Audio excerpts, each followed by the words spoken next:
Halo guys, gimana nih kabarnya kalian semua? Semoga semuanya dalam keadaan baik dan dilancarkan rezekinya. Amin. Kali ini Nakama Movie akan melanjutkan spoiler versi novel dan preview Donghua Against the Gods episode 12. Setelah Yunce mengobati Xiao Luocheng, kini dia meminta kamar pribadi untuk istirahat, dan tidak boleh ada yang mengganggunya. Sedangkan Xiao Tianan segera melihat kondisi putranya yang saat ini sudah mulai sadar. Kemudian Xiao Tianan merasa panik dan marah ketika Xiao Luocheng mengeluh tangan kirinya sakit. Namun itu segera berubah menjadi kegembiraan, karena sebelumnya tangan Xiao Luocheng telah hancur, sehingga dia tidak bisa merasakan sakit. Tetapi sekarang Xiao Luocheng sudah bisa merasakan sakit, bahkan meridiannya juga mulai pulih. Kemudian, Xiao Tianan menyuruh putranya itu untuk menunjukkan rasa hormat ketika bertemu dengan Yunce yang saat ini sedang menyamar sebagai Huangfu. Dengan teknik pengobatan dan teknik penerobosan gaib satu jari, bukan hanya luka Xiao Luocheng yang sembuh, bahkan dia juga bisa meningkatkan kekuatan Xiao Luocheng. Yunce sendiri saat ini sedang beristirahat di kamarnya, kemudian Molly bertanya di mana Yunce belajar teknik pengobatan dan penyamaran yang begitu hebat. Biasanya teknik penyamaran hanya bisa mengelabui orang dengan kekuatan lebih rendah, tetapi kini Yunce mampu menipu seluruh ahli sekte Xiao cabang Xinyu. Yunce dengan bangga menjawab, kalau dia belajar dari gurunya di masa lalu, di mana teknik penyamarannya ini tidak memiliki korelasi sedikit pun dengan kekuatan gaib. Jangankan Xiao Tianan yang berada di tahap gaib bumi, bahkan praktisi gaib langit dan gaib kaisar juga tidak akan pernah bisa mendeteksinya. Sebelum Yunce keluar kamar, dia menunjukkan senyuman jahat sambil berkata, kalau dia akan membiarkan sekte Xiao bersukacita terlebih dahulu, baru nanti Yunce akan mengubah kegembiraan itu menjadi tangisan. Setelah keluar kamar, Yunce bertemu dengan Xiao Tianan, lalu mereka menuju ke kamar Xiao Luocheng untuk melihat kondisinya. Yunce mulai memeriksa Xiao Luocheng, lalu dia marah karena Luocheng diberi makanan, padahal sebelumnya sudah diperingatkan untuk tidak dikasih makanan sebelum ada instruksi darinya. Karena tidak mau mendengarkan nasihatnya, maka tidak ada gunanya Yunce mengobati Xiao Luocheng. Mendengar kemarahan Yunce, Xiao Tianan mulai panik dan segera meminta maaf karena kelalaiannya. Bahkan ketua sekte Xiao cabang Xinyu itu rela menerima caci maki dari Yunce, bahkan dia juga tidak ragu-ragu untuk bersujud di depan Yunce. Kemudian Yunce mulai berakting lagi, kalau Xiao Luocheng ini sangat mirip dengan cucunya yang telah meninggal. Kemungkinan ini adalah takdir, jadi Yunce akan berusaha untuk menyembuhkan Xiao Luocheng. Mendengar cerita Yunce, Xiao Tianan menunjukkan rasa iba, lalu mengatakan bahwa Yunce juga bisa mengangkat Xiao Luocheng sebagai cucunya. Masih tetap berakting, dengan senang hati Yunce menerima Xiao Luocheng sebagai cucunya. Xiao Tianan sangat senang, karena sudah dianggap sebagai cucunya sendiri, maka tidak hanya menyembuhkan luka Xiao Luocheng saja, kemungkinan Yunce juga akan membuka aliran gaib putranya. Kemudian Yunce meminta beberapa bahan obat untuk menyembuhkan Xiao Luocheng, bahan obat dan usianya tidak boleh kurang dari instruksi Yunce. Sebagai ketua balai pengobatan sekte Xiao, Xiao Baikao merasa bingung, karena dia tidak bisa membedakan usia tanaman obat. Jika demikian, mau tidak mau Yunce harus turun tangan sendiri, namun setiap sekte memiliki peraturan masing-masing, kalau orang luar tidak boleh masuk ke ruangan berharga.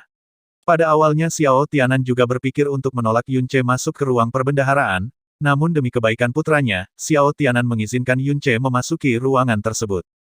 Kemudian Yunce ditemani Xiao Baikao pergi ke ruangan perbendaharaan untuk mengambil bahan obat. Sesampainya di perbendaharaan sekte Xiao, Xiao Baikao mulai mengumpulkan semua bahan obat yang diinstruksikan Yunce. Setelah terkumpul, Yunce keluar dan mulai menyempurnakan obat untuk Xiao Luocheng. Selama 3 hari ini, meridian Xiao Luocheng yang sebelumnya putus telah mulai tersambung lagi berkat pengobatan Yunce. Namun untuk kerusakan nadi gaibnya, Yunce belum pernah mengobatinya sama sekali, hal itulah yang dipertanyakan Xiao Tianan. Yunce mengatakan, karena Xiao Luocheng sudah dianggap sebagai cucunya, maka dia ingin membuat Xiao Luocheng menjadi master tak tertandingi, yang langsung menerobos ke ranah gaib bumi. Xiao Tianan dan Xiao Luocheng sangat antusias mendengarkan omong kosong Yunce tersebut. Yunce melanjutkan, untuk melakukan itu dibutuhkan 2 syarat, salah satunya adalah inti naga.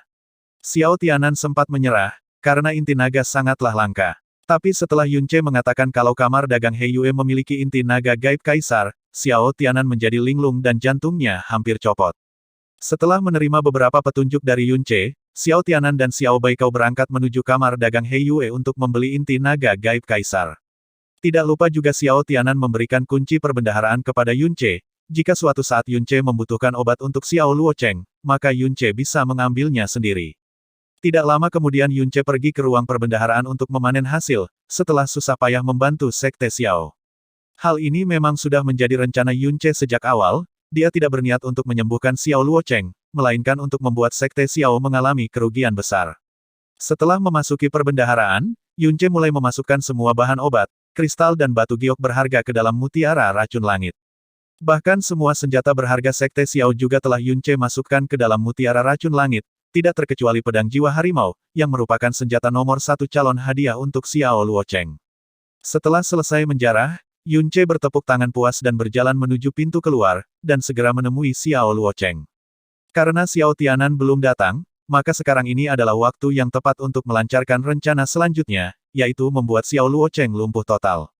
Tepat setelah selesai membuat Xiao Luocheng tidak sadarkan diri dan lumpuh total, Xiao Tianan datang dengan kegembiraan, karena berhasil membawa inti naga gaib kaisar. Yunce berpura-pura mengecek inti naga tersebut, lalu dia mengatakan kalau masih ada satu bahan lagi yang diperlukan untuk membuat Xiao Luocheng menerobos alam gaib bumi.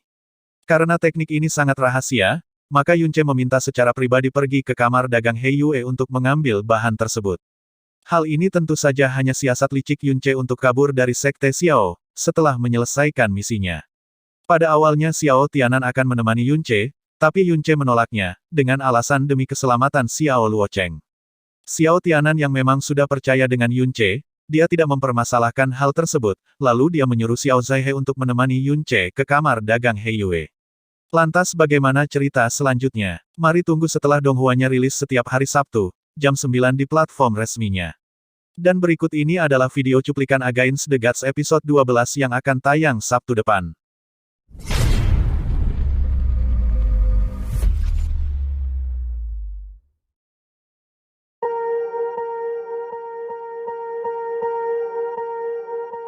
Swear I won't forget this, why do I regret this? In my mind reckless, thoughts are feeling endless. Sitting up I'm breathless, anxiety's infectious. I feel so defenseless, betrayed and embarrassed. I hate being open, I hate being broken. I feel like an ocean filled up with emotion. Anger ain't a potion, rub it on like lotion. I can feel it soaking, reopen the scars.